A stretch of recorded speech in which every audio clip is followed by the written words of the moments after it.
오늘 주시는 말씀은 요한복음 12장 9절로부터 해서 19절까지 옵시다. 자, 이제 저하고 한 절씩 나누어 읽도록 하십시다. 유대인의 큰 무리가 예수께서 여기 계신 줄을 알고 오니 이는 예수만 위함이 아니요 죽은 자 가운데서 살리신 나사로도 보려 함이로라. 대제사장들이 나사로까지 죽이려고 모의하니 나사로 까닭에 많은 유대인이 가서 예수를 믿음이로라. 그 이튿날에는 명절에 온 큰 무리가 예수께서 예루살렘으로 오신다 함을 듣고 종려나무 가지를 가지고 맞으러 나와 외치되 호산나 찬송하리로다 주의 이름으로 오시느니 곧 이스라엘의 왕이시여 하더라. 예수는 한 어린 나귀를 만나서 타시니 이는 기록된 바 시온 따라 두려워 말라 보라 너의 왕이 나귀 새끼를 타고 오신다 함과 같더라. 제자들은 처음에 이를 깨닫지 못하였다가 예수께서 영광을 얻으신 후에야 이것이 예수께 대하여 기록된 것임과 사람들이 예수께 이같이 한 것인 줄 생각났더라. 나사로를 무덤에서 불러내어 죽은 자 가운데서 살리실 때에 함께 있던 무리가 증거한지라.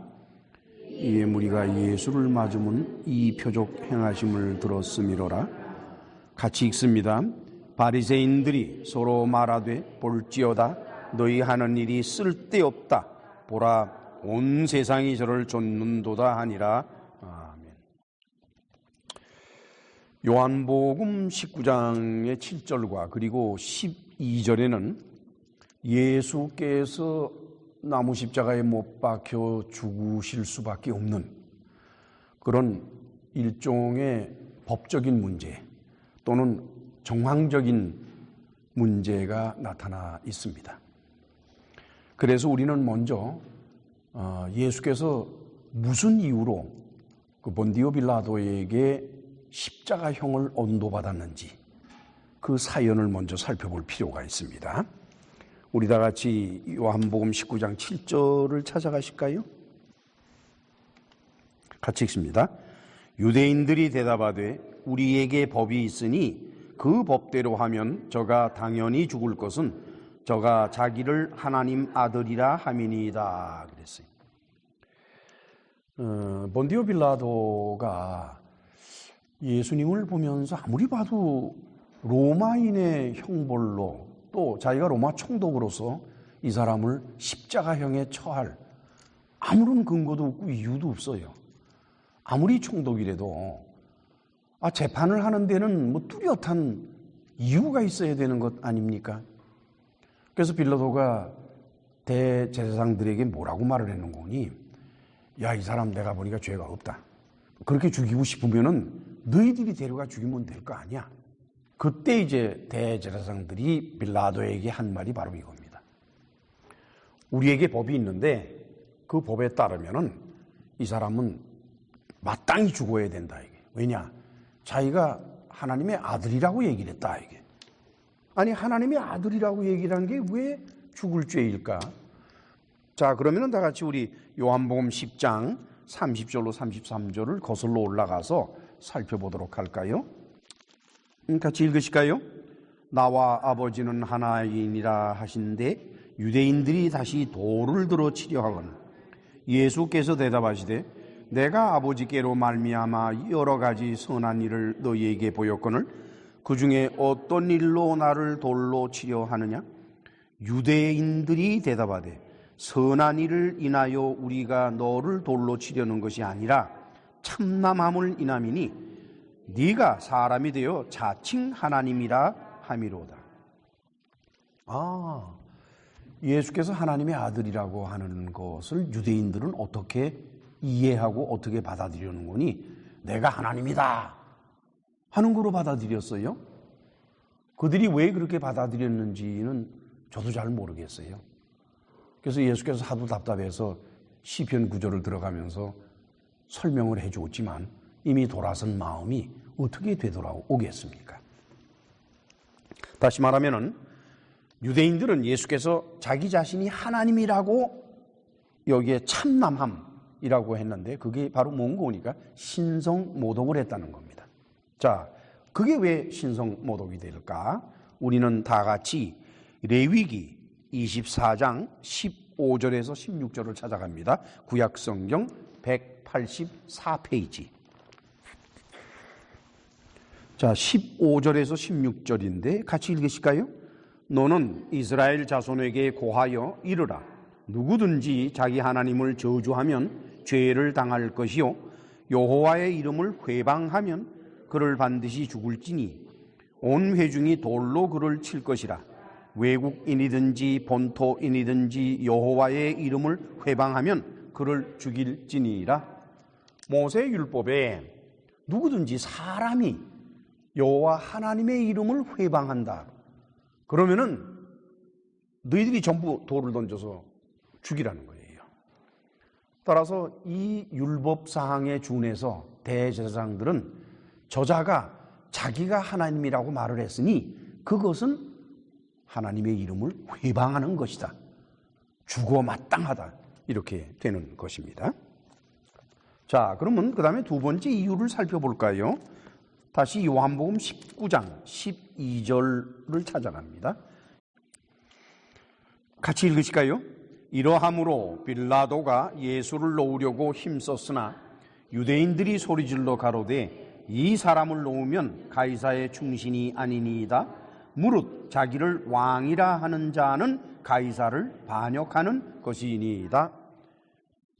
지금 이제 빌라도가 예수님을 놓아주려고 방면을 해버리려고 무죄방면 시키려고 막 애를 자꾸 쓰니까 유대인의 대제사장들이 드디어 빌라도에게 협박을 하게 돼요. 빌라도들은 뭐라 그러는 거니까 당신 이 사람이 자기가 왕이라 그랬으면은 그거는 로마 황제 가이사 시저 가이사의 반역이 아니냐. 근데 왜 당신은 그 반역자를 벌도 안 주고 놔주려고 그러느냐 말이에요. 그러면 당신은 충신이 아니다. 우리는 이 사실을 로마 황제 가이사 시저에게 알려야겠다. 그 얘기입니다. 그래서 그 다음 절을 바라보니 13절에 빌라도가 이 말을 듣고 예수를 끌고 나왔다 그랬어요. 빌라도는 그 전까지는 어떻게든지 좀 예수님을 방면을 하려고 애를 썼는데 이 유대인들이 이와 같이 자기를 협박을 하는 말을 듣고 아유, 그저 사람 하나 죽이지 뭐. 내가 또 저놈들한테 걸려가지고서 로마 황제한테 끌려가서 뭐 아닙니다, 깁니다라고 설명하는 거 골치 아프고 아유, 그냥 십자가형으로 해버려 그냥. 이제 이런 상태가 된 거예요. 그러면 도대체 당시 유다 지방의 유다 백성들, 그 팔레스타인 일대 이 정치적인 상황이 무엇이었길래 예수님이 왕이다 라고 하는 것이 십자가형에 처해서 죽일 수 있을 정도로 심각한 문제가 됐겠냐 이거예요. 자, 이 정황을 이해하려 하면은 이스라엘 민족이 어떤 과정을 거쳐서 예수님의 시대까지 왔느냐는 정치적인 상황, 그걸 봐야 됩니다.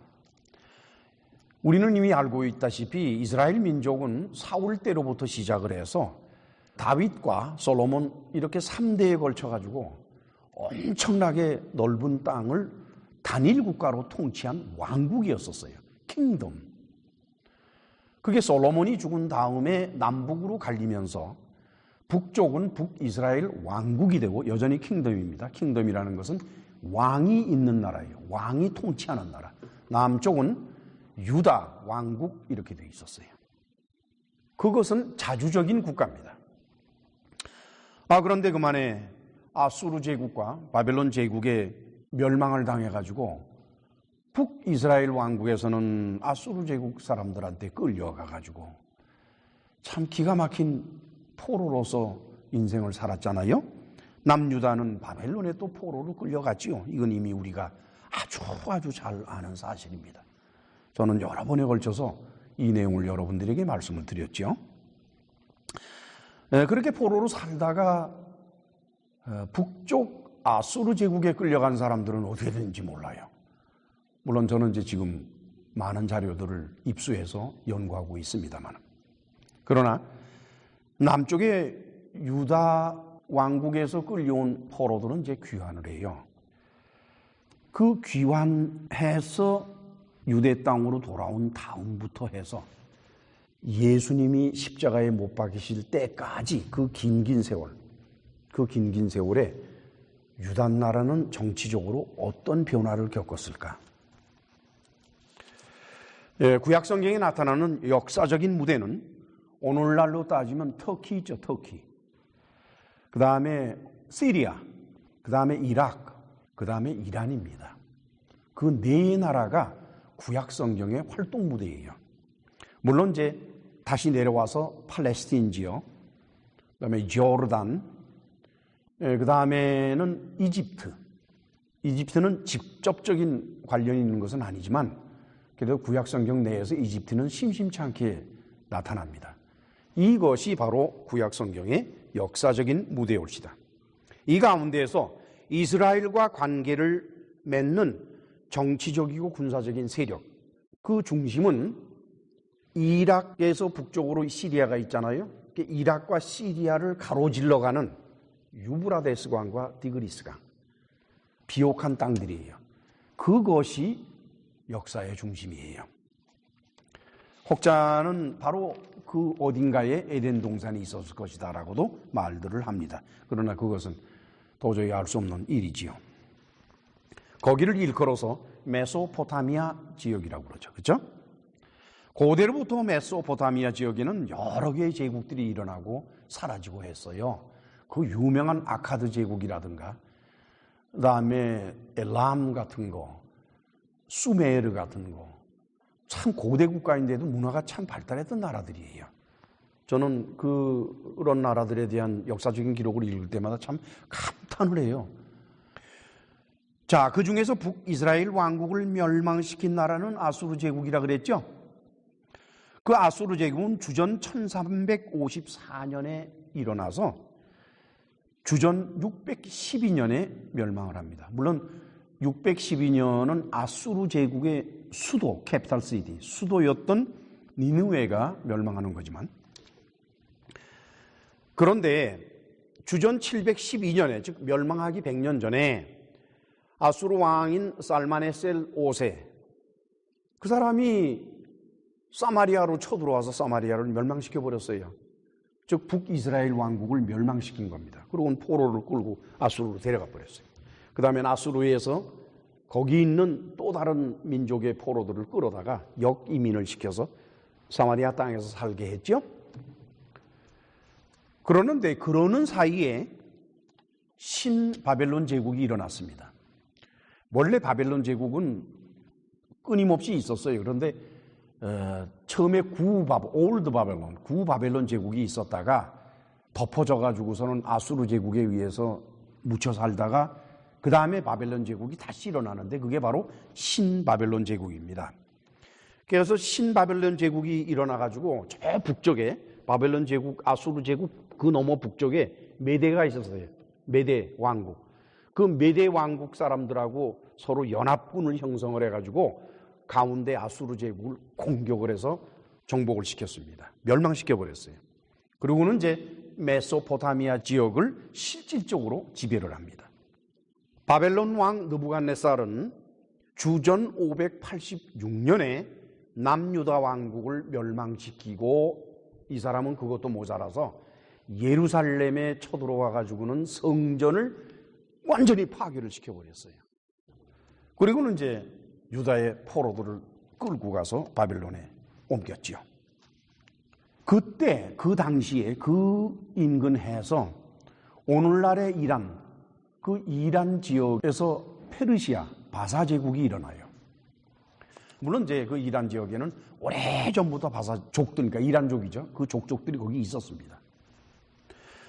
주전 539년에 바벨론 제국은 바사 제국의 멸망을 해버려요. 페르시아의 멸망을 합니다. 이 바사 제국 사람들은요, 무서운 사람들이에요. 얼마나 싸움을 무섭게 잘하는지. 그 바사 제국이 바로 고레스 왕이 일으킨 거예요. 그래서 고레스 왕은 아시아 마이너, 그러니까 터키 지방이죠. 아시아 마이너, 터키 지방에, 그 다음에 터키를 좀 지나서 올라가면 알메니아 지방이 있습니다. 그 알메니아. 그 다음에는 메소포타미아 지역, 그 다음에는 그 북쪽으로는 카스피해까지 올라가고, 그리고 동쪽으로는 인더스강, 인도죠. 거의 접경까지 갑니다.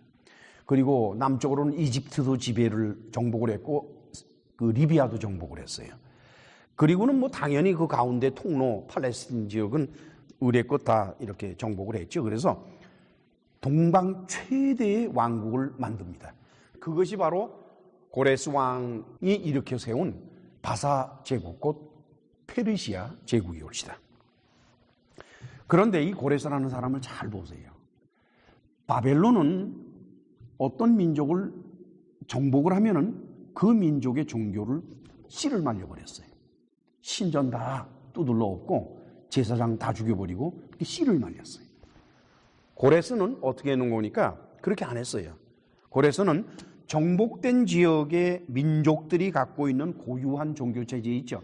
제사장 제도, 신전, 이런 모든 것들을 고스란히 놔뒀어요. 그리고 너희는 그 너희 종교니까 너희가 잘 끌어가라. 그리고 오히려 뭐 필요한 거 있냐? 신전이 무너졌으면 우리가 고쳐줄게, 보수해줄게. 뭐 이래가면서 그걸 해줬어요. 그러니까 생각을 해보세요. 자기 민족의 종교를 존중해주는, 자기 신을 존중해주는 고레스 왕 바사 제국에 저항을 하겠습니까? 안 하겠습니까? 그것의 일환으로 바사 제국의 고레스 왕은 유대인들에게 너희 땅으로 돌아가라. 돌아가서 나를 위해서 성전을 건축을 해라. 바벨론이 다 무너뜨렸으니까 그렇죠? 그래서 그때 스룹바벨 그리고 세스바살, 이 세스바살은 그 왕족이에요. 스룹바벨은 유다 지파인 거는 사실인데 뭐 왕족까지는 아닌 것 같아. 그렇게 해서 그들이 유다로 귀환을 했죠. 그것이 주전 537년의 일입니다. 그래서 그들은 그곳에 와서 제2성전을 건축을 해요. 사연도 많았죠. 그것이 주전 515년의 일이었습니다. 유다 사람들이 바벨론에서 귀환했던 그 시절에 이스라엘 땅은 북쪽으로 사마리아가 있었고 그 밑에 예후가 있었습니다. 그 예후는 유다라 일컫 나중에 이제 유다로 바뀌는데 그 예후, 그 당시에는 예후라고 돼 있었어요. 그리고 예후 밑에 이두메, 그 헤롯 왕의 족속이 이두메 족속이에요. 그리고 왼쪽 지중해 연안에 아스돗이라는 지역이 있었고 그 다음에 오른쪽으로 건너편에 남쪽으로 모압, 위로 암몬 이렇게 되어 있었습니다. 근데 여기서 이제 귀환한 포로들은 예후 지방에 이제 머물게 됐죠. 그 예후 지방에 예루살렘이 있으니까. 그때 당시에 그 지역 일대는 바사 제국의 통치 아래 있었습니다. 그러니까 그 지역 일대는 왕을 세우질 못해요. 총독이 있을 뿐이에요. 그래서 유다 땅의 총독은 누구였느냐? 느헤미야가 총독이 됩니다. 물론 스룹바벨이 있었지만 스룹바벨은 행정관 정도였고 그 다음에는 느헤미야가 정식으로 총독이 되죠. 그런데 이 바사 제국이 영원히 갈 것 같더니 그리스의 알렉산더 대왕에 의해서 그만에 멸망을 하네요. 뭐 엄격히 말해서 그리스라기보다는 그리스는 도시국가니까 도시국가 여러 개가 있기 때문에 그걸 통틀어서 그리스라고 말을 하지만은 그들은 그걸 인정을 안 합니다. 이 마케도니아에 그 필립 왕이 있었는데 그 필립 왕이 그리스 전 지역을 통합시켜요. 그의 아들 알렉산더 대왕은 주전 334년에 그의 나이가 21살 때, 잘 들으세요. 불과 21살의 나이에 3만 5천 명의 마케도니아 군대를 이끌고 바사 제국의 정복 전쟁에 나갑니다. 그렇게 해서 331년에 바사 제국을 멸망을 시켜요. 불과 3년 만에. 얼마나 무섭습니까? 그리고는 그는 바사 제국 전체를 정복을 시키고는 그보다 또 한 수를 더 떠가지고 인도까지 쳐들어갔어요. 그때 이제 그 정복 전쟁에 시달리고 얼마나 괴롭겠어요. 가족을 멀리 떠나가지고 그렇잖아요. 군인들이 응하질 않아요. 그래서 할 수 없이 되돌아옵니다. 되돌아와서 바벨론에 다시 돌아왔는데 그 바벨론에 돌아와서 이 사람이 그만에 열병이 났어요. 이 열병이 걸려가지고 죽습니다. 그때 그의 나이가 32살이에요. 참 놀랍죠? 21살에 동방 최대의 제국을 정복을 시키고 32살까지. 야, 참 알렉산더는 위대하구나. 자, 이제 알렉산더 대왕이 죽고 나니까 갑자기 죽었어요. 그리고선 알렉산더 대왕은 죽을 때 후계자를 지정을 안 했습니다. 그래가지고선 이제 분열이 일어나서 참, 물론 이제 그 알렉산더에게 그 아들이 있었어요. 유복자인데 아들이 있었는데 그 알렉산더 4세입니다.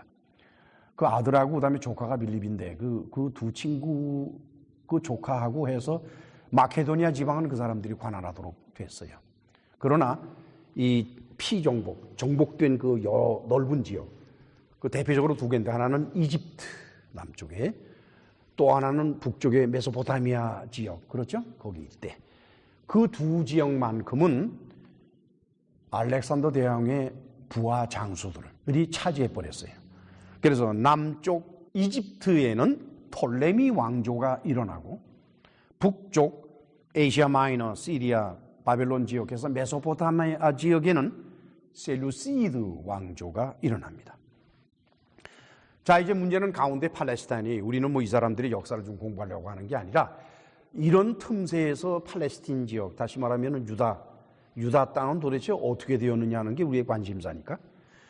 처음에 톨레미는요, 이집트의 왕국을 세운 다음에 이거 아무개도 쳐들어올 것 같거든. 저쪽 마케도니아 지역에 있는 그러니까 통합파. 이 사람들은 이제 분할파예요. 톨레미나 셀루시드는 분할하자는 주장이고 저쪽 마케도니아 쪽은 통합시키자 하는 주장이니까. 그 통합시키려면 결국 전쟁이 일어나야 될 거 아니에요? 자, 이들이 쳐들어오려면 배로 올 리는 없고 그럼 어디로 올 거냐? 팔레스타인으로 군대를 이끌고 올 것이다. 그러면 팔레스타인을 정복을 해서 거기에 요새를 만들어가지고 딱 지키면은 못 내려올 거 아니냐? 그래가지고 이들이 팔레스타인을 정복을 했어요. 그것이 주전 320년의 일입니다. 그런데 셀루시드 왕조도 가만히 생각해 보니까 저 남쪽의 이집트는 원래가 알렉산더 대왕의 것이니까 저걸 가지면 우리가 가져야지. 야, 톨레미 네가 뭔데 그걸 갖냐? 그래가지고 계속해서 남침을 해요. 그런데 북쪽에 있는 셀루시드 왕국이 남쪽 톨레미로 내려가려고 그러면요, 반드시 팔레스타인을 거쳐야 돼요. 여러분, 하나님께서 이스라엘 민족에게 주신 그 이스라엘의 땅, 가나안 땅 그 일대는 북쪽과 남쪽의 강대국의 세력 다툼의 통로가 되어 있는 것입니다. 내려가며 치고 올라가며 치고 참 끔찍한 곳에다가 하나님께서는 이스라엘 백성의 보금자리를 만들어 주셨어요. 여러분들 어떻게 생각해요? 한번 생각을 해보세요. 하나님이 왜 그러셨겠는가? 하나님께서 이스라엘 민족에 대해서 가장 하나님께서 걱정하신 것이 뭔 줄 압니까? 저것들이 잘 살게 되면은 제 능력과 제 힘으로 잘 살게 됐다라고 할까봐, 그리고 하나님을 잊어버릴까봐 하나님께서는 그게 그렇게 걱정이 되셨습니다. 그래서 그들에게 끊임없는 불안 상태, 끊임없는 어려움, 하나님을 바라볼 수밖에 없고 하나님을 의지할 수밖에 없는 아주 지정학적이고 정치적인 상황에다가 딱 놓으셨어요. 그래서 셀루시드 왕조에서는 안티오쿠스 3세가 주전 198년에 팔레스타인을 정복해버리고 톨레미를 내쫓았습니다. 그의 아들 안티오쿠스 4세는 이제 본격적으로 이집트 원정에 들어갑니다. 자기 아버지는 이제 팔레스타인을 정복해 놨으니까, 그러니까 병목, 그 길을 열어놨으니까 이제 그 길을 타고는 내려가서 이집트 원정을 가는데 그만에 실패했어요. 그래서 돌아오는 길에 예루살렘 들려가지고 예루살렘 성전을 점령해버리고, 그리고는 거기다가 제우스 신 세워놓고요, 제사장 불러다가 돼지고기 막 먹이고, 그래서 말 안 들으면 찔러버리고 엄청나게 많은 사람이 죽었습니다. 유대의 제사장들은 차라리 죽으면 죽었지 돼지고기는 안 먹겠다 그래가지고서 돼지고기 주면 안 받아 먹고 창에 찔려 죽고 해서 제사장이 엄청나게 많이 죽었습니다. 이러한 것, 다시 말하면은 그 이스라엘 일대, 유다 땅 일대에 제우스 신의 신전을 세워서 제우스 신에게 절을 하게 하는 그 운동이 수리아, 안티오쿠스죠. 수리아의 압력으로 해가지고서는 막 사방에 퍼져나갔어요. 그런데 그 예루살렘에서 북서쪽으로 얼마를 가면은 거기에 엠마오가 있어요. 그 엠마오에서 북쪽으로 조금만 올라가면은 모딘이라는 곳이 있습니다. 모딘. 그 모딘이라는 곳에 하스몬의 집에 제사장인 마따디아스가 살고 있었어요. 그 마따디아스에게는 아들이 4인가 5인가 되는데 다 얼마나 장수들인지 대단해요. 장자들이.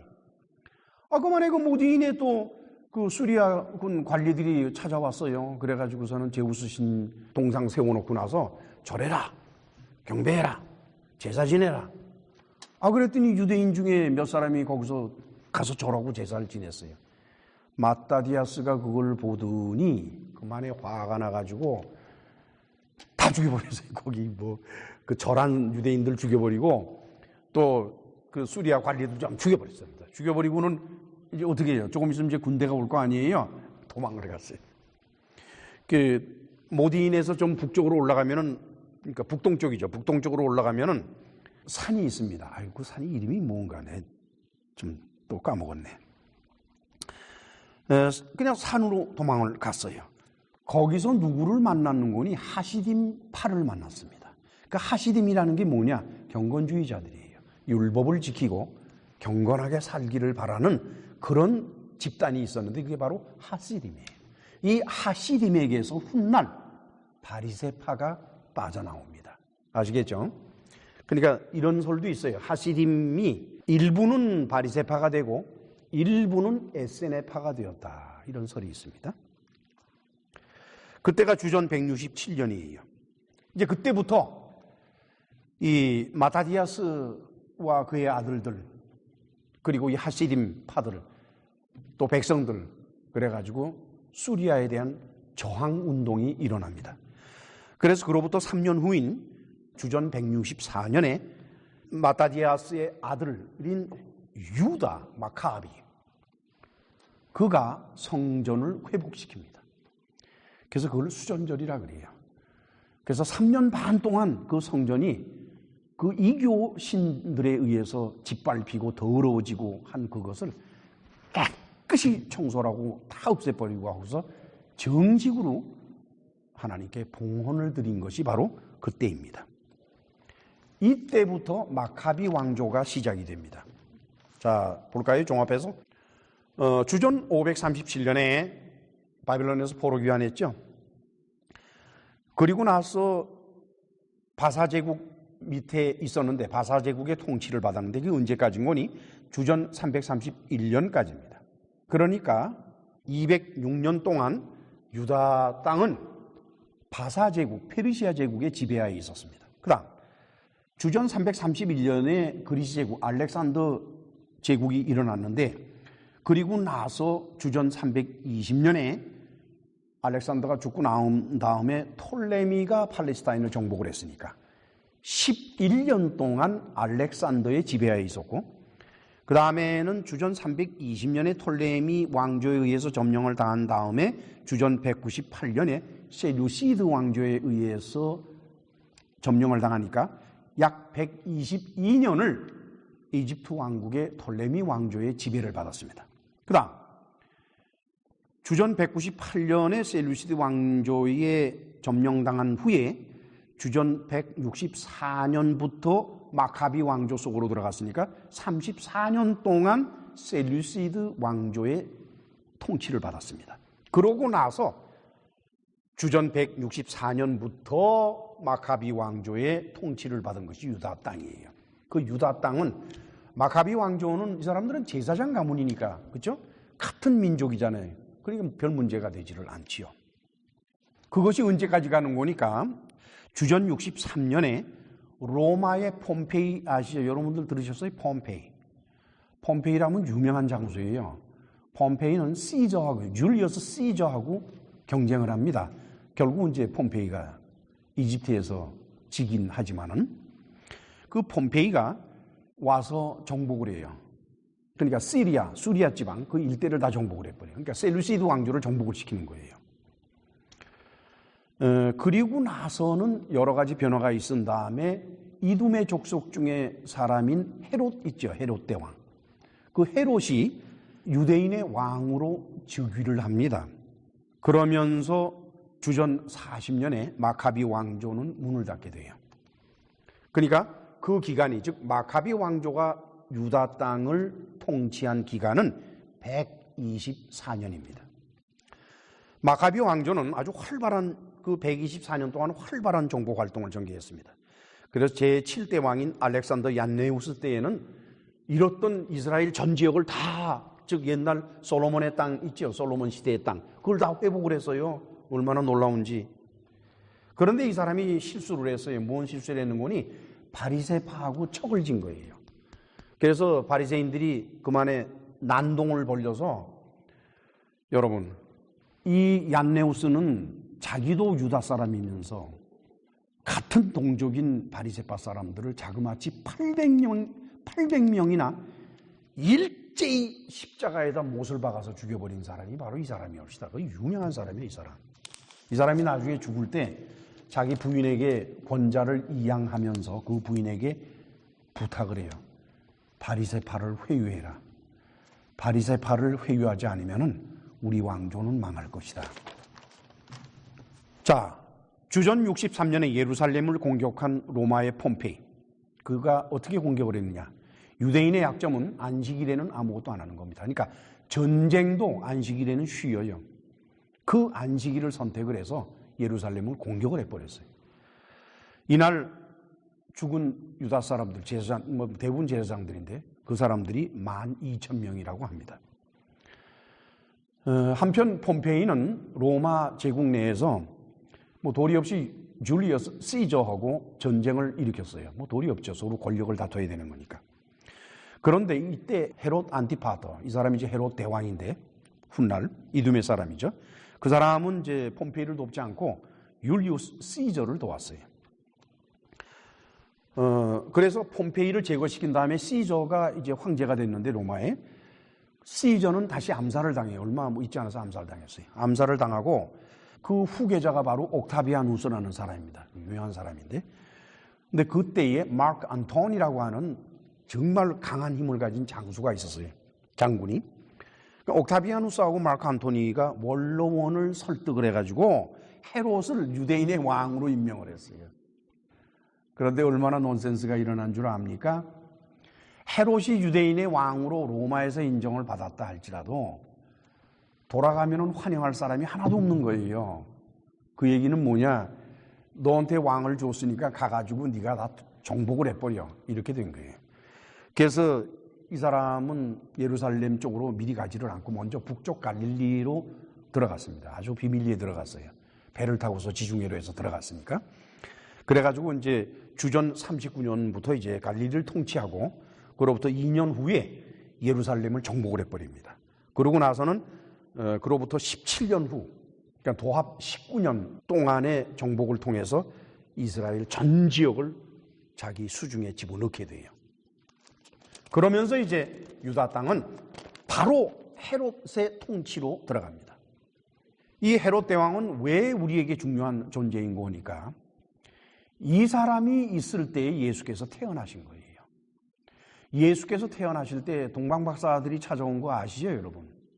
동방박사들이 찾아와가지고 예루살렘에 들려서 이 사람한테 물었어요. 여기 유대인의 왕이 태어난 곳으로 우리는 별자리를 보고 알았고 그 별이 우리를 인도해서 여기까지 왔는데 여러분들은 아십니까? 당연히 유대인의 왕이라고 하면 왕족일 거라고 생각을 할 거 아니에요? 동방 박사들이. 그래서 그 사람들은 왕족이라면 헤롯 왕한테 찾아가서 물어봐야죠. 혹시 당신 그 아들 낳았어? 뭐 이렇게. 그러니까 헤롯이 깜짝 놀라가지고 그런 일이 있나? 그러면 당신들 그 가서 알아보고 그 돌아와서 어딘지 나도 가서 경배를 해야 되니까 그거 좀 알려주시게. 그래서 그들은 예물을 들고 다시 별이 인도하는 바람에 그 별을 따라서 가가지고 아기 예수를 만났죠. 그건 여러분들이 아시죠? 이렇게 경배하고 그러면 선물 드리고 그러고 오려고 그러는데 아마 천사가 지시했던 거로 보는데 그리 가지 마라. 헤롯에게 다시 돌아가지 마라. 그래서 이 사람들이 그냥 딴 길로 가버렸어요. 헤롯 대왕은 아무리 기다려도 안 오거든. 화가 나가지고 이놈들이 날 속였군. 그래서 그때로부터 시작을 해서 예루살렘, 그러니까 그 시간적으로 계산을 해가지고 예루살렘과 그 인근 지역에 2살 이하의 사내 아이들을 모조리 죽여버립니다. 모조리. 그 사건 이후에 한 해를 넘기지 못해서 헤롯도 죽습니다. 그것이 주전 4년의 일입니다. 그러니까 예수께서는 주전 4년에 탄생하신 거로 보는 겁니다. 헤롯 안티파터가 죽고 난 후에 당시의 로마 황제는 아우구스투스였는데 아우구스도라 그러죠. 아우구스투스는 이거 어떡하냐. 그래서 헤롯의 아들이 셋이 있었는데 그 세 아들에게 땅을 분할해서 나눠줘요. 첫 아들 아켈라오에게는 유대, 그 아래 이두메, 그 위에 사마리아, 아주 핵심 지역이죠. 그 핵심 지역을 주고 그 다음에 둘째 아들 헤롯 안티파스, 그에게는 갈릴리 그리고 베레아 지방 있죠. 베레아 지방. 그건 좀 떨어져 있어요. 서로. 통치하기가 좀 쉽지가 않죠. 이건 좋고 그 다음에 셋째 아들 헤롯 빌립에게는 가울라니티스, 오늘날의 골란 고원이라고 그러죠. 그 지역 일대. 그 다음에 가이사라 빌리포 저위 그걸 줬어요. 그런데 이 중에서 아켈라오라는 자는 과격한 통치를 했습니다. 그래서 주후 6년에 추방을 당해요. 로마에서는 하도 문제를 많이 일으키니까 아켈라오를 추방시킨 다음에 다른 자에게 넘기지를 않고 아예 로마의 직할지로 삼아서 총독을 파견합니다. 본디오 빌라도는 제5대 총독이올시다. 그는 주후 26년에서 주후 36년까지 자그마치 10년 동안을 통치를 했습니다. 일반적으로 총독이 와서 몇 년을 버티지 못하고 돌아가는 게 상례입니다. 그런데 이 사람이 자그마치 10년을 통치했다는 얘기는 이 사람의 통치 능력이 크다는 것을 의미하죠. 예수께서는 주후 30년경에 십자가형을 받은 것으로 보고 있습니다. 자, 통치적으로 봤을 때 이스라엘은 로마 총독에 의해서는 유대와 사마리아가 통치를 받고 헤롯 안티파스에 의해서는 갈릴리아와 베레아가 통치를 받습니다. 그러면서도 종교적으로는 대제사장의 통치를 받아요. 그러니까 이원체제라는 걸 알 수가 있어요. 이러한 체제 하에서 군중들이 예수님을 왕으로 지금 세우려 하는 거예요. 이스라엘의 왕이로다 그랬어요. 즉 군중들은 예수님이 왕이 됐으면 좋겠는 거예요. 왕으로 세우려고 해요.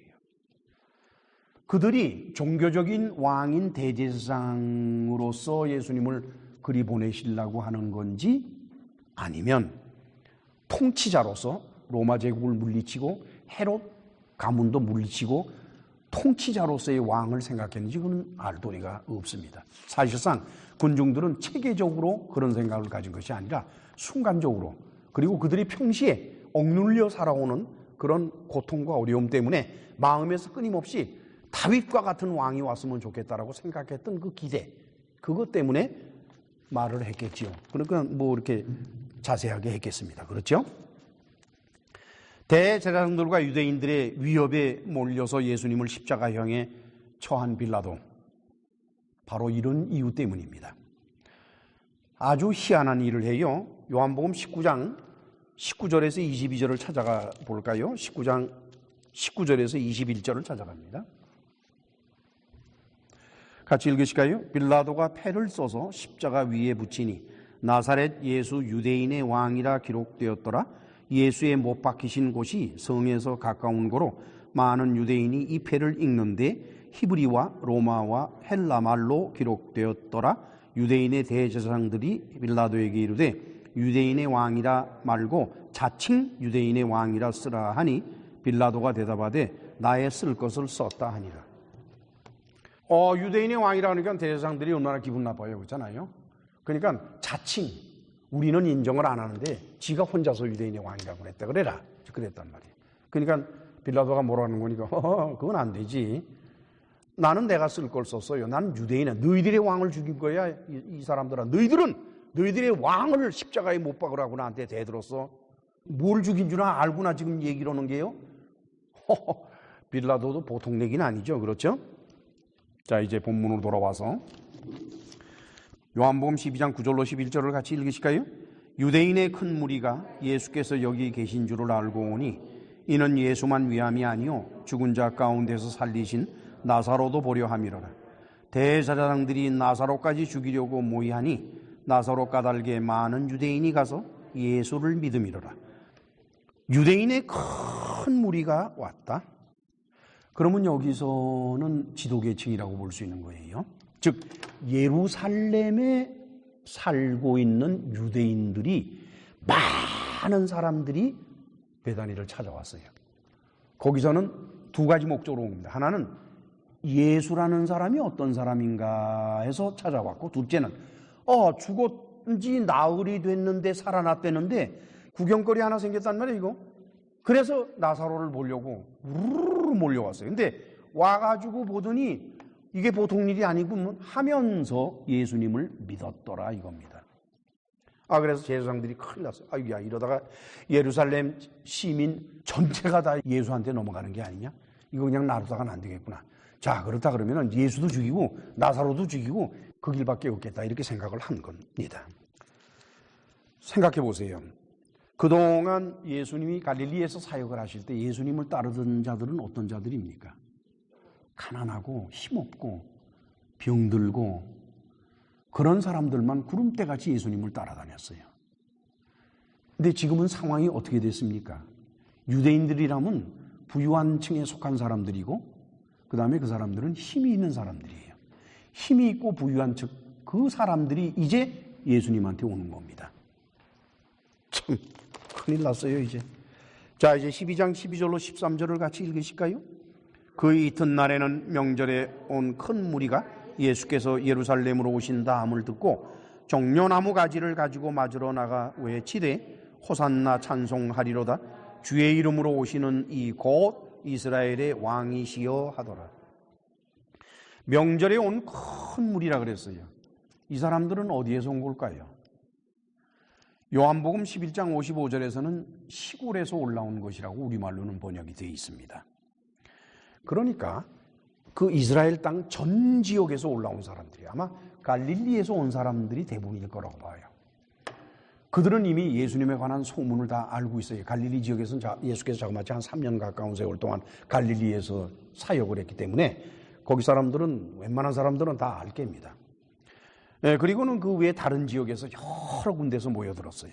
아까는 베다니로 온 것은 예루살렘에 사는 사람들이 온 것이고, 이번에는 뭐예요? 밖에서 예루살렘으로 들어가는 거예요. 많은 사람들이. 근데 이 사람들이 종려나무 가지를 들고 흔들었다 그랬어요. 이거를 보면은 큰 차이를 느끼게 되는데, 마태복음, 마가복음, 누가복음 똑같이 이 사실이 기록이 돼 있어요. 예수께서 나귀새끼를 타고서 예루살렘으로 들어가신 그 사건은 마태, 마가, 누가도 다 기록했어요. 그런데 마태는 다윗의 자손이요라고 했고, 나뭇가지를 베어서 길에 깔았다고만 했을 뿐 종려나무 가지를 들고 흔든 거는 말을 안 해요. 그건 기록이 안 돼 있어요. 두 번째, 마가복음에서는 11장 1절로 10절인데 마태복음은 21장 1절로 11절이고, 오는 우리 조상 다윗의 나라다 그래서 많은 사람들이 그렇게 했다고 그랬어요.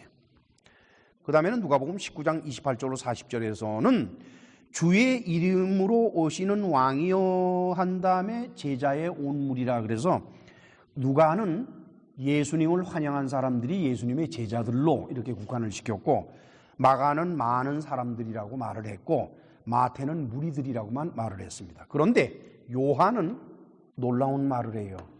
그 시골에서 올라온, 즉 순례자들이죠. 순례자들의 많은 사람들이 예수님한테 종려나무 가지를 들고 갔다는 거예요.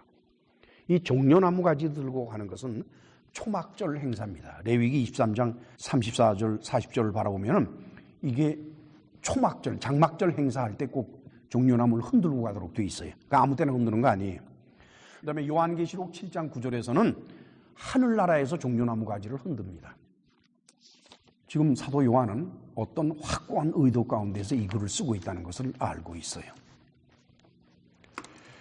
그러면서 사도 요한은 그 사람들이 예수도를 뭐라 그랬는 거니까 이스라엘의 왕이라 그랬다 이게. 유다의 왕이 아니라 이스라엘의 왕이여라고 했다 이게.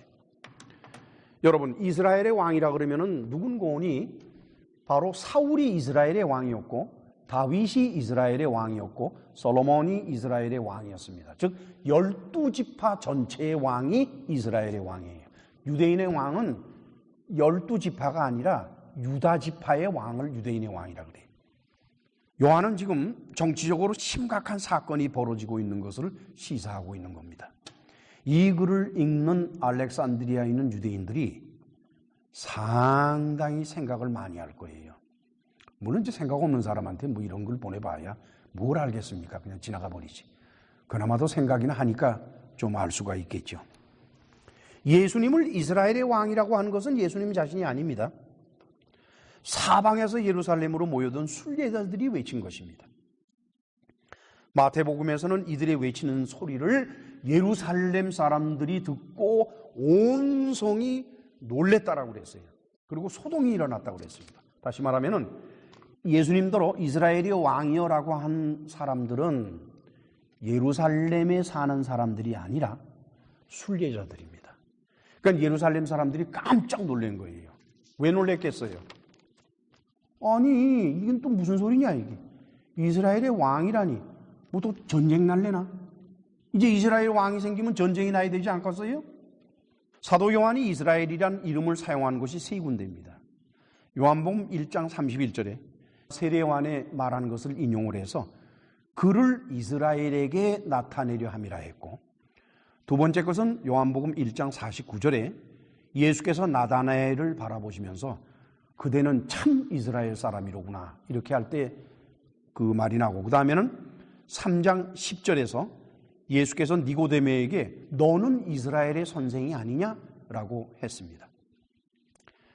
요한은 예수님의 모든 사역이 유다 지파에만 국한된 것이 아니라, 즉 다윗의 자손으로서 유다 지파에만 국한되고 그 당시에 유다 땅만 되는 것이 아니라 이스라엘의 모든 지파를 위한 것이다. 다시 말하면 뭡니까? 당시 지역적으로 땅으로 봤을 때 거기에 살고 있는 사람만을 위한 것이 아니라 흩어진 모든 사람들, 그렇죠? 디아스포라. 흩어진 모든 이스라엘 사람들, 그 전체를 위해서 예수께서는 이 일을 하시고 계시다라는 것을 사도 요한은 강조를 하는 겁니다. 그렇기 때문에 흩어진 사람들 가운데 하나가 바로 알렉산드리아에 살고 있는 유대인 지식인들이에요. 그 유대인 지식인들은 도리 없이 예수님에 대해서 생각을 다시 해야만 됩니다. 그러나 정작 당사자인 예수님은 전혀 다른 반응을 보이시죠?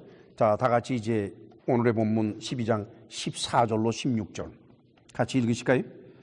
예수는 한 어린 나귀를 만나서 타시니 이는 기록된 바 시온 따라 두려워 말라 보라 너의 왕이 나귀 새끼를 타고 오신다함과 같더라. 제자들은 처음에 이 일을 깨닫지 못하였다가 예수께서 영광을 얻으신 후에야 이것이 예수께 대하여 기록된 것임과 사람들이 예수께 이같이 한 것인 줄 알았더라. 왕은 원래 말을 타게 되어 있습니다, 여러분. 아니면 코끼리를 타든지 아니면은 말 8마리 또는 4마리가 이끄는 전차를 타도록 되어 있어요. 그게 왕이 행사할 때 그렇게 해요. 그런데 지금 예수님이 뭘 타고 있어요? 나귀 새끼를 타요, 나귀 새끼. 거기 모여든 사람들은 예수님대로 이스라엘의 왕이라고 하는데 그 이스라엘의 왕의 모습을 보니 나귀 새끼 하나를 타고서 초라하게 달랑달랑 들어오신단 말이에요. 즉 예수님은 그 무리들, 군중들의 말에 대해서 호응을 안 하시는 거예요. 나의 갈 길과 너희들의 갈 길은 다르다는 겁니다. 물론 이건 이제 스가랴서 9장 9절의 예언을 이루는 것이다 라고 부언을 했습니다만은 사람들은 예수님을 이스라엘 전체를 다스리는 강력한 왕으로 기대했습니다. 그래서 로마 제국을 몰아내고 헤롯 가문도 몰아내고 그래서 통합된 이스라엘 그걸 만들어서 통치하도록 하자 그렇게 기대를 했죠. 그러나 예수께서는 나귀 새끼를 타신 초라한 모습으로 내게는 그런 힘이 없다. 초라한 모습으로 그들 앞에 나타나셨습니다. 아니나 다를까요? 며칠 후에 예수께서 십자가에 못 박히실 때 바로 이 사람들이 예수님더러 이스라엘의 왕이요 하던 이 사람들이 예수님을 조롱합니다. 네가 하나님의 아들이면 내려오라마. 네가 너 스스로를 구원도 못하면서 뭘 어떻게 하겠다고 그러느냐.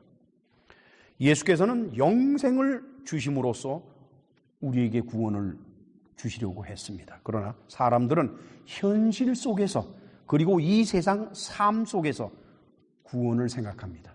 병에 고침받는 것, 가난에서 벗어나는 것, 문제를 해결받는 것, 인간관계를 회복하는 것, 이 모든 것들은 현실 세계의 것입니다. 이랬기 때문에 예수께서 십자가에 못 박히시는 장면에서까지 이러한 일이 벌어졌기 때문에 그 이후에 일어난 기독교 교회에는 아주 쉽게 기복적인 종교가 자리 잡을 수밖에 없는 것이옵시다.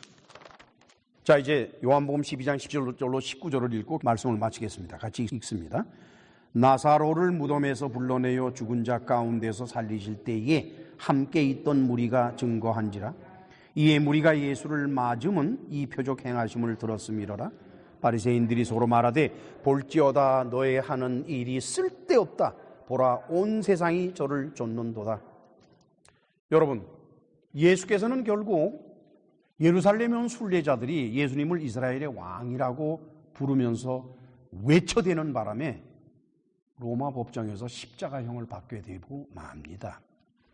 만약에 예수님이 예루살렘에 들어오실 때 아무도 예수님에게 이스라엘의 왕이요라고 안 했으면은, 그리고 그렇게 환호하고 그렇게 법석을 떨지만 않았더라도 대제사장들은 예수님을 체포해서 위해를 가할 수는 있을지는 몰라도 본디오 빌라도를 협박을 해서 예수님을 십자가형으로 몰아갈 수는 없었을 게입니다. 결국 예수께서 나무 십자가형에 못 박혀야 되는 것은 누구 때문이었느냐, 이게. 직접적으로 그 일을 한 사람들은 바로 거기 모여있는 무리들입니다. 그 사람들이 예수님을 이스라엘의 왕이라고 했기 때문에 예수님은 도리 없이 이제 십자가형을 받아야만 돼요. 그러면서 예수님은 그걸 번연히 아시면서도 당신 자신이 나무 십자가로 걸어가는 그 길에 보다 더 그걸 탄탄하고 확실히 하게 하기 위해서 군중들이 당신을 환호하는 것을 바라보시고 받아들입니다. 그래서 저는 이것을 예수께서 스스로 자기 자신을 올가매고 있다라고 저는 보고 있습니다. 제자들은 이 모든 사건이 끝난 후에야 비로소 예수께서 왜 나귀 새끼를 타고 성으로 들어가셨는지를 깨닫게 됐다라고 요한은 말하고 있습니다.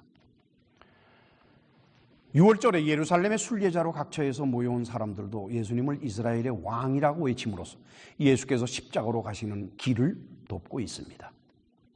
지난주에 강해된 바와 마찬가지로 가롯 유다는 자신이 인간적으로 추구하는 정치적인 타협을 위해서 예수님을 대제사장들에게 넘겼습니다. 그는 예수님을 위해서 넘긴 것이 아니에요. 예수님을 이용해서 정치적인 타협을 보려고 넘겼던 것입니다. 예수님의 가시는 길을 위해서가 아니라는 것을 잊어서는 안 됩니다. 모두가 다 자신의 유익을 위해서 일했습니다. 가룟 유다도 자기 자신의 인간적인 목적과 자기 자신의 신념, 인간적인 신념을 위해서 예수님의 일에 참여를 했고, 거기 모여든 모든 예루살렘에 모여든 군중들도 자기들의 이익을 위해서 이스라엘을 통합하는 다윗과 같은 왕이 나온다면은 더 이상 로마 제국의 핍박을 받지 않고, 그리고 헤롯 왕국의 핍박을 받지 않고 우리가 자주국가로 살 수 있으니까 하는 자신들의 유익을 위해서 그 일에 참여를 했습니다. 그 결과 하나님의 아들이 나무 십자가에 못 박혀 죽으시게 됐죠.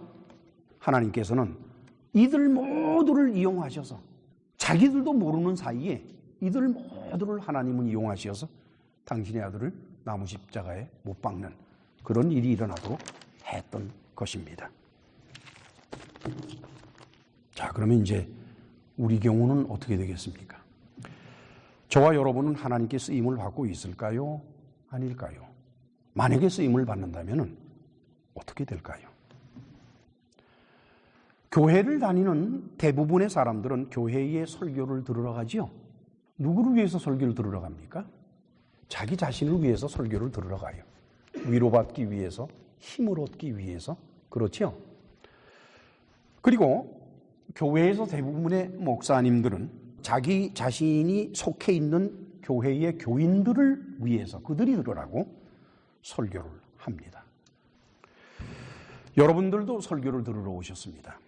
그러나 하나님께서는 설교를 들으러 오시는 여러분들을 다른 목적에 쓰고 계세요. 여러분들을 설교를 만드는 사람들로 쓰고 계신 겁니다. 나는 여러분들 앞에서 설교를 하지만 하나님께서는 나의 설교가 세계를 향해서 만들어지도록 나를 쓰시는 겁니다. 이것이 무엇을 의미하는가 하는 것은 여러분들이 잘 알 것입니다. 하나님께 쓰임을 받는다는 것은 영광스러운 일인 것은 사실입니다. 그러나 고통스러운 일입니다. 우리 교회에 참으로 많은 이들이 찾아왔었어요. 그러나 그분들은 얼마 동안, 몇 달 동안 또는 1, 2년 이렇게 있다가 떠납니다. 왜들 떠났겠어요? 저하고 인간적인 문제가 일어나서 떠난 사람은 단 하나도 없어요. 또 교회 안에서 무슨 문제가 일어나가지고 떠난 사람도 하나도 없어요. 그분들이 떠난 것은 견디지 못해서 떠난 겁니다. 그것은 왜 그런 거니까? 그분들 다 설교를 들으러 온 것이지 설교를 만들려고 온 것은 아닙니다. 여러분, 설교를 만든다라고 하는 것은 결단코 쉬운 것이 아닙니다. 왠고니까 여러분들 개개인에게 하는 것이 아니라 세계를 향해서 하는 것이고, 더욱이 우리의 설교는 이렇게 순서대로 체계적으로 듣는 사람들도 있지만은 거의 대부분의 사람들은 단편적으로 듣습니다. 하나씩 하나씩. 그 얘기는 뭘 말하는 거니까, 제가 설교를 만들어서 전할 때에 이제까지 이렇게 해왔으니까 그 뒤를 이어서 이렇게 한다는 식으로 하질 않아요. 이 설교가 독립적으로 누구에게인가 전해질 것이라는 전제하에 합니다. 따라서 기왕 전해진 것들도 반복해서 전해지기도 하고, 그 다음에 여러분들 같이 이 자리에 앉아서 쭉 들어온 사람들은 너무나도 잘 아는 가장 기본적인 것까지도 다시 말을 하게 돼요. 그것은 왜냐? 여러분들 들으라고 하는 것이 아니라 이 설교를 CD를 어느 순간에 어느 마켓에서 또는 누구한테 하나 얻어가지고 듣는 사람을 위해서 그렇게 하는 겁니다. 그러나 여러분들의 입장은 그렇지가 않아요. 기왕에 알고 있는 것을 목사가 말을 하면은 견디기가 쉽지 않아요. 그것도 한두 번은 참지만 계속되면은 참아낼 수가 없는 겁니다. 우리 교회에서 신앙생활을 하다가 떠난 분들은 바로 그 이유 때문에 떠난 것입니다. 그나마도 소수이긴 하지만 여러분들은 이 고통을 잘 견뎌내시고 이제 지금에 이르렀습니다. 기도합시다. 전능하시고 자비로우신 하나님 아버지, 부족한 가운데 우리가 이렇게 설교를 만들어가는 사역이 하나님의 일을 이루어가는 것인 것을 우리는 알면서도, 그러나 막상 하루하루 살아가는 삶에 있어서 이것이 어려움을 주기 때문에 우리 모두는 참 힘들어하고 있습니다. 주께서 끝까지 함께해 주시고 보살펴 주옵소서. 예수님의 이름으로 기도하옵나이다. 아멘.